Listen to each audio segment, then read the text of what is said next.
In the 60s and early 70s, the nation was in crisis with the war in Vietnam, protests in the streets, civil rights marches and riots at the 1968 Democratic National Convention, the birth of the drug culture, the sexual revolution, and more. In the midst of it, God gave us the charismatic renewal and the Jesus movement, both of which I think we kind of screwed up before it was all over. Now we find ourselves in crisis again as a nation, and we see flare-ups of revival here and there. As yet, however, it appears to be nothing like a unified surge across a broad base, such as I remember from 4 and 5 decades ago. I pray that such a unified surge is coming.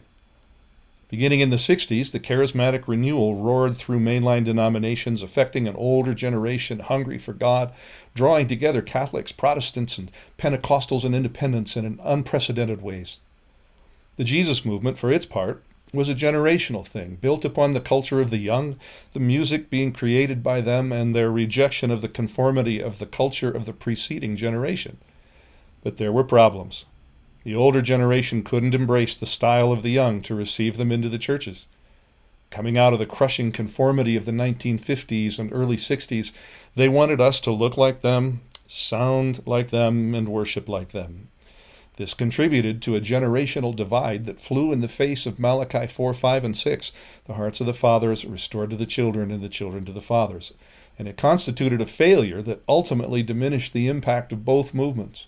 So much was tragically lost, even as new church affiliations developed to accommodate those who hungered for the more. As time passed, the charismatic renewal went off into a focus on self that spawned a whole set of aberrant teachings and doctrines which ultimately caused wounding and disillusionment in many thousands of the Lord's people. Many in the Jesus movement were drawn into a kind of religious spirit, while others were seduced away from a pure focus on Jesus and into the obsession with self our culture had created, the house, the car, the job, and personal fulfillment at the expense of self-sacrifice for the kingdom and others. Disappointed and disgruntled, thousands eventually began to leave the church and adopt a much lesser level of faith and passion. From their inception, those previous moves of the Spirit bore within them the seeds of their own demise that eventually caused them to fade and die. The winds of change, however, have begun to blow. In these current flare-ups of the Spirit, we see the sparks of a new Jesus movement. In my heart, I know that what we need in order to see it fully blossom and to sustain it when it does. This time, the generations must stand as one, even in their differences of style and expression. This time, we must stay grounded in the Father's heart, devotion to Jesus, freedom in the Spirit, and grounding in His Word. I pray that this time we don't mess it up before it can really take root and grow.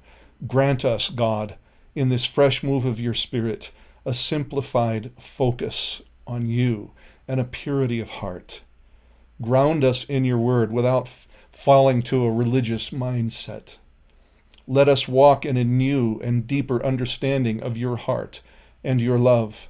Let us be the light of the world in a darkening time. Your blood is ever cleansing. You live so I am living. When I'm in you, I rise up.